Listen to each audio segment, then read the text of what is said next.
بسم اللہ الرحمن الرحیم۔ السلام علیکم۔ حیا صرف آنکھ کا جھکا دینا ہی نہیں ہے، آنکھ کا بے حیائی کے تمام مناظر سے اعتراض اصل حیا ہے، چاہے تصویر ہو، تمثیل ہو یا کاغذ پر چھپی ہوئی غلیظ تحریر۔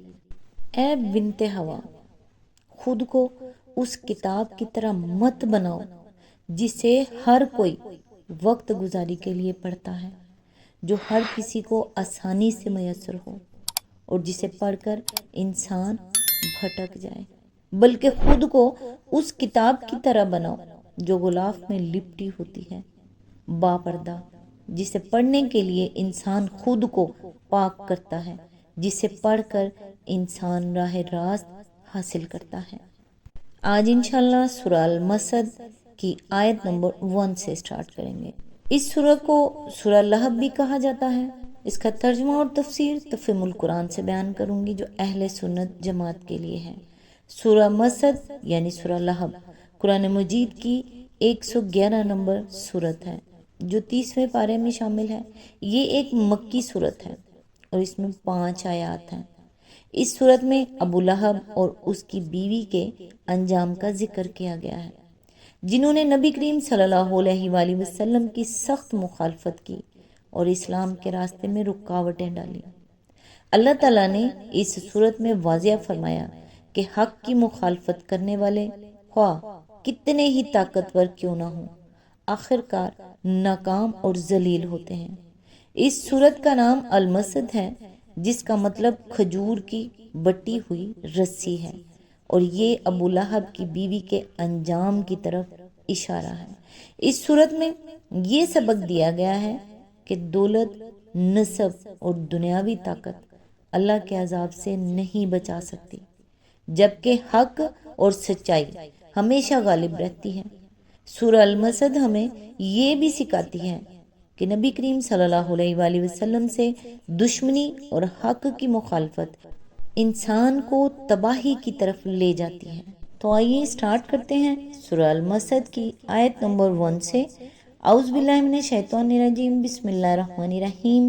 ٹوٹ گئے ابو لہب کے ہاتھ اور نامراد ہو گیا وہ۔ اس کی تفسیر ہے، اس شخص کا اصل نام عبد العزیٰ تھا اور اسے ابو لہب اس لیے کہا جاتا تھا کہ اس کا رنگ بہت چمکتا ہوا سرخ و سفید تھا۔ لہب آگ کے شعلے کو کہتے ہیں اور ابو لہب کے معنی ہیں شعلہ۔ یہاں اس کا ذکر اس کے نام کے بجائے اس کی کنیت سے کرنے کی کئی وجہ ہیں۔ ایک یہ کہ وہ زیادہ تر اپنے نام سے نہیں بلکہ اپنی کنیت سے معروف تھا۔ دوسرے یہ کہ اس کا نام عبد العزیٰ بندہ عزیٰ ایک مشرکانہ نام تھا اور قرآن میں یہ پسند نہیں کیا گیا کہ اسے اس نام سے یاد کیا جائے۔ تیسرے یہ کہ اس کا جو انجام اس صورت میں بیان کیا گیا ہے اس کے ساتھ اس کی یہ کنیت ہی زیادہ مناسبت رکھتی ہے۔ تبت یدا ابی لہب کے معنی بعض مفسرین نے ٹوٹ جائیں ابو لہب کے ہاتھ بیان کیے ہیں، اور وتب کا مطلب یہ بیان کیا گیا ہے کہ وہ ہلاک ہو جائے یا وہ ہلاک ہو گیا، لیکن در حقیقت یہ کوئی کوسنا نہیں ہے جو اس کو دیا گیا ہو، بلکہ ایک پیشن گوئی ہے جس میں آئندہ پیش آنے والی بات کو ماضی کے صیغوں میں بیان کیا گیا ہے، گویا اس کا ہونا ایسا یقینی ہے جیسے وہ ہو چکی، اور فی الواقع آخرکار وہی کچھ ہوا جو اس سورہ میں چند سال پہلے بیان کیا جا چکا تھا۔ ہاتھ ٹوٹنے سے مراد ظاہر ہے کہ جسمانی ہاتھ ٹوٹنا نہیں ہے، بلکہ کسی شخص کا اپنے اس مقصد میں قطعی ناکام ہو جانا ہے جس کے لیے اس نے اپنا پورا زور لگا دیا ہو۔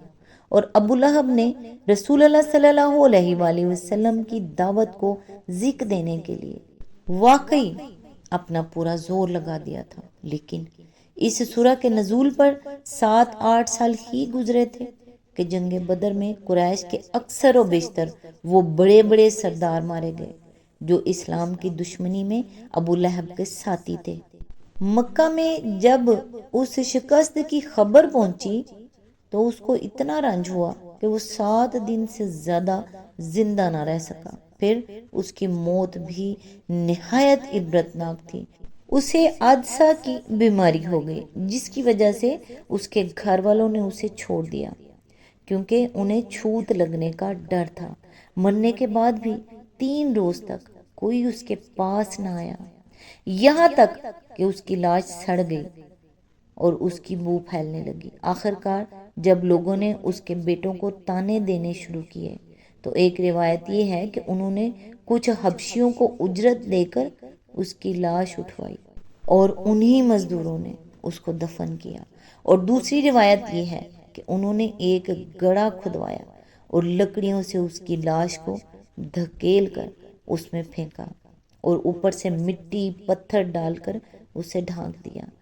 اس کی مزید اور مکمل شکست اس طرح ہوئی کہ جس دین کی راہ روکنے کے لیے اس نے ایڑی چوٹی کا زور لگا دیا تھا، اسی دین کو اس کی اولاد نے قبول کیا۔ سب سے پہلے اس کی بیٹی درہ ہجرت کر کے مکہ سے مدینہ پہنچی اور اسلام لائیں۔ پھر فتح مکہ کے موقع پر اس کے دونوں بیٹے عتبہ اور موتب حضرت عباس کی وساطت سے حضور صلی اللہ علیہ وآلہ وسلم کے سامنے پیش ہوئے اور ایمان لا کر انہوں نے آپ صلی اللہ علیہ وآلہ وسلم کے دست مبارک پر بیعت کی۔ آیت نمبر 2، اس کا مال اور جو کچھ اس نے کمایا وہ اس کے کسی کام نہ آیا۔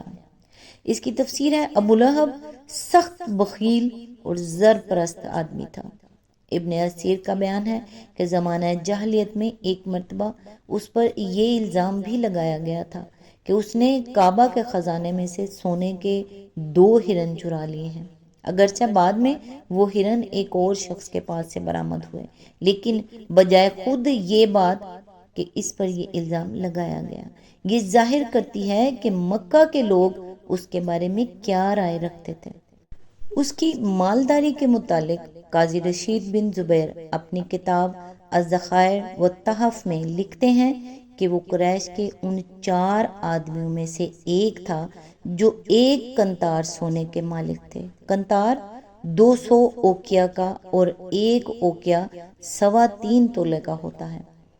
اس کی زر پرستی کا اندازہ اس امر سے کیا جا سکتا ہے کہ جنگ بدر کے موقع پر جبکہ اس کے مذہب کی قسمت کا فیصلہ ہونے والا تھا، قریش کے تمام سردار لڑنے کے لیے گئے، مگر اس نے عاص بن ہشام کو اپنی طرف سے لڑنے کے لیے بھیج دیا اور کہا کہ یہ اس 4000 درہم قرض کا بدلہ ہے جو میرا تم پر آتا ہے۔